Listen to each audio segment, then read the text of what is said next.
Hey everyone, it's Steve from McFate's Corner. Today we're going to be tilling up a new garden spot with my brand new Lawnmaster 48V 14.5 inch cultivated tiller. I've already got the batteries charged in the house, so let's take a look at this. There it is. As you can see, it comes neatly packed in the box. It's got the handle in there.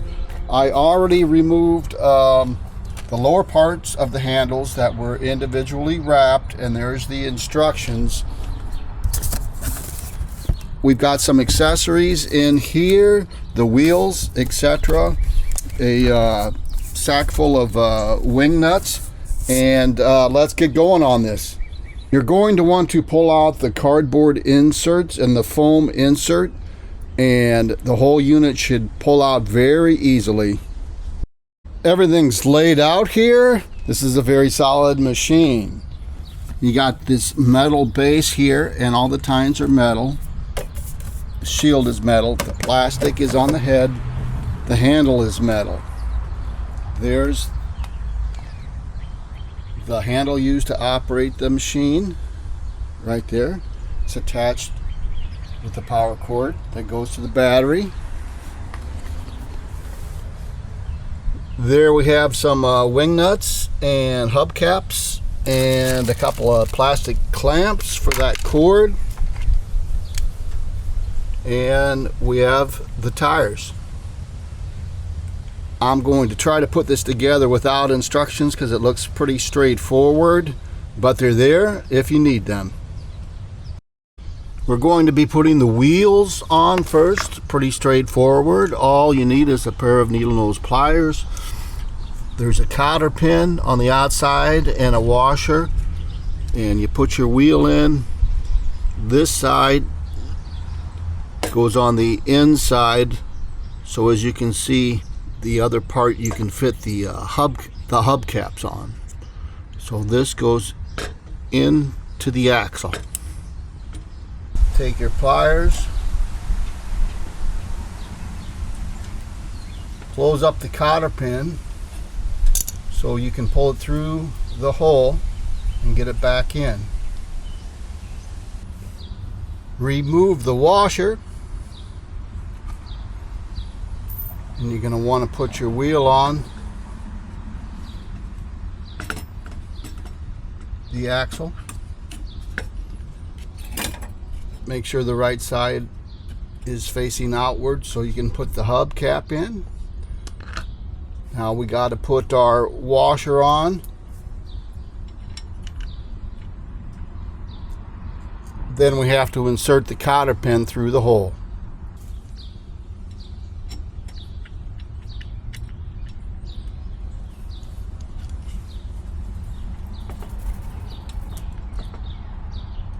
Through the hole.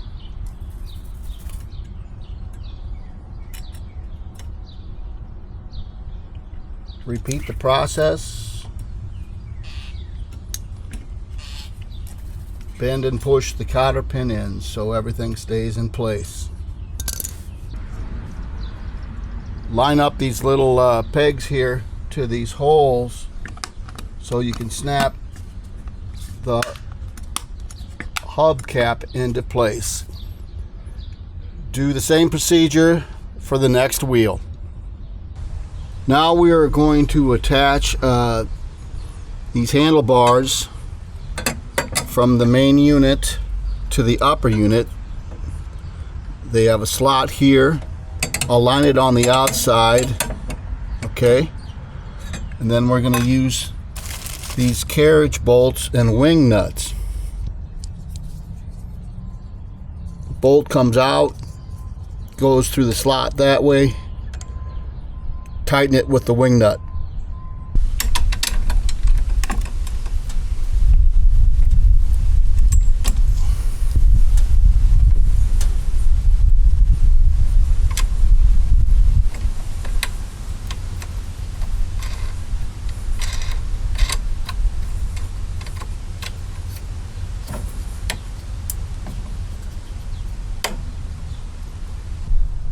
Now attach the other side, the cord goes on the right hand side of the Lawnmaster unit. Both lower handles are on. Now you do the same procedure for the upper handle with your bolts and your nut wings. Make sure your mechanism, which stops and starts the machine, that's connected to this trigger handle, is on the right hand side. And then you thread this cable to the battery using those clips. As you can see, I have the upper handle attached. Both sides, same procedure as the lower handle. The lower handle bar goes on the outside of both the upper handle and the original curved frame bar. Okay, I got the wing nuts on, tightened. I've got the S-clip. You want one here and one about here. You want to put them on this way with the wider end on the bottom, smaller end on the top, and they clip right in. That keeps the cord secure to the handle and keeps everything safe. The cultivator has adjustable wheels. 4 adjustments. 1, 2, 3, 4. 1 is transport mode, just to push it around. 2 is a shallow till. 3 is a medium till. 4 is the deep till, which we will be doing today because I'm breaking up new sod, and it's supposed to go as low as 9 inches, I believe. So this cotter pin operates pretty smoothly. All you do is pull it out to adjust, and then when you hit your next adjustment, you just let go of it and it locks back in. Okay, it's time to put the batteries in. There's a little notch down here. Press it in. The cover is spring loaded. This is going to be tricky. I'm holding the camera while I'm doing this, so I got to put my knee up against that, otherwise it comes down. The batteries slide in sideways in a V-type fashion. This is the safety switch. Leave it attached. It won't run unless it's plugged in.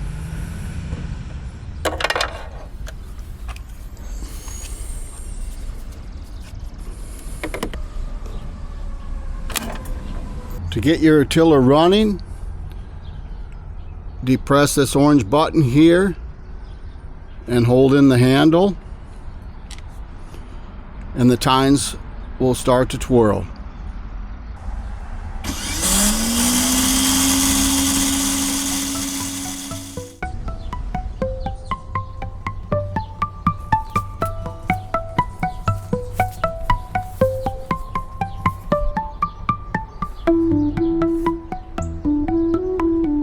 Now this is a nice looking machine for sure, and it's got a little bit of weight to it, which helps. It was either 23 pounds or 27 pounds when assembled, but it feels sturdy. So hopefully it'll tackle this 22-plus-year-old sod. When I first moved in here, I had gardens the first 5 or 10 years. I think the last time I had a garden was 2004, so it's been a long time, but I'm retired now, so I have a setup for this yard. This is my side yard, and it runs east to west facing south. Total length, the first segment is 6 foot wide, the second segment is 7 foot wide, so the total length is 6 or 7 foot by 40. Okay, I have my bird feeder set up here.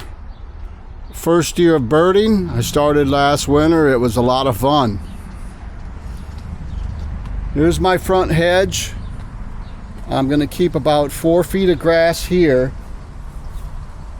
My flower garden is going to be first. I got it marked off here, and it's going to be about 6 feet.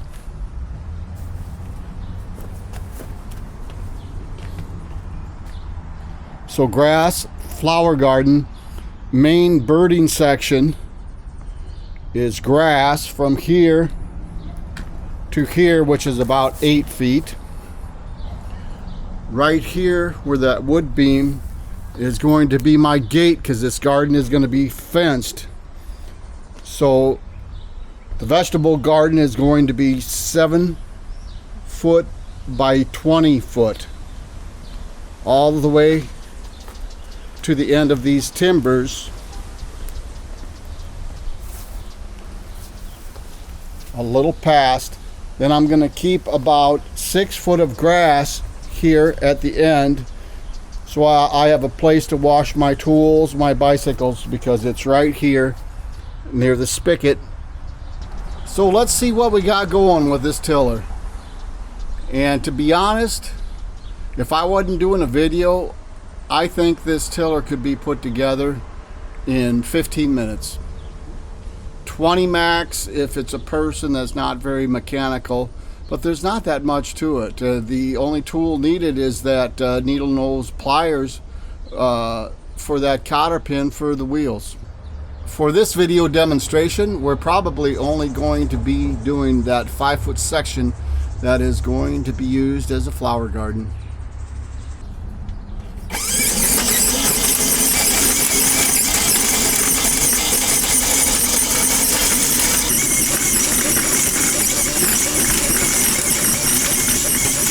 This is definitely working, but it is going to be a slow grind until I get this top layer of sod out. As you can see, I'm going to have to stop and clean out my tines quite a bit. This root system, look at it. It's like strings that are wrapping around. But this is going to work in the end. And one thing, use gloves, because it's a little hard on your hands. I started off with that orange bar, so the handle itself is very comfortable, but use gloves so that bar's not piercing into your palms.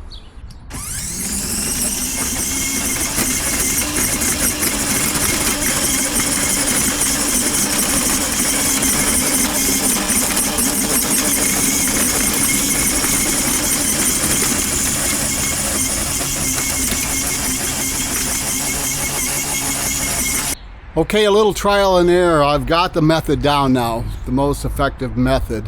You got to dig in with those front tines, and it's set on number 4, the deepest settings, and you got to go very slowly, and then it works a lot better. It does have a 180 RPM motor, so it's plenty powerful, and they say runtime on the 2 batteries is 35 minutes.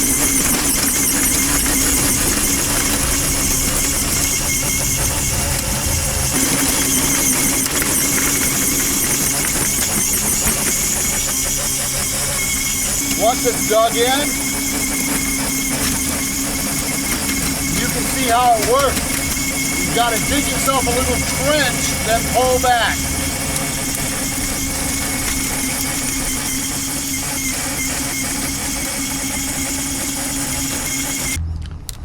See that there? Looks pretty nice now, doesn't it? And that's without even raking any of this stuff out of here. Of course, these clumps of grass and roots I have been putting into this trash can with heavy-duty construction style hefty bags, so that makes the job easier too. Pick up these clumps of sod, shake them out a little, throw them right in the bag. Well, let's take a look at what I've got done here today. Not perfect, but pretty darn good.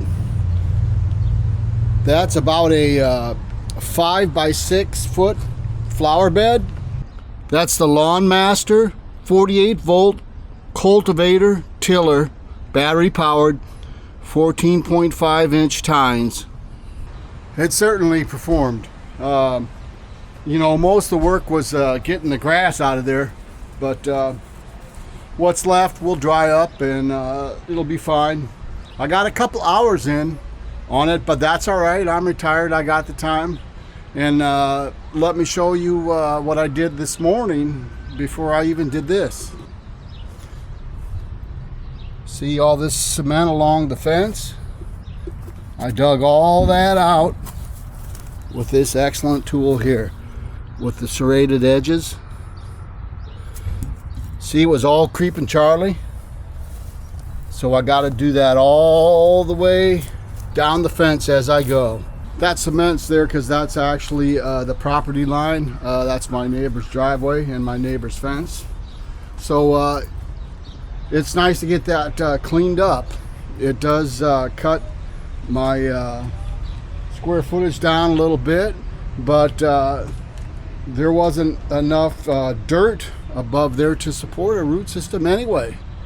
So that worked out pretty good. Tomorrow I'll tackle the what amounts to as a 6 by 25 section for my vegetable garden. Might not get it all done in one day, but it's a good start. And now that I have the learning curve down on this, it'll go quicker. So for $229, my gosh, what an investment. So I'm going to be signing off from McFate's Corner. This is Steve, and as always, be good to yourself and be good to one another.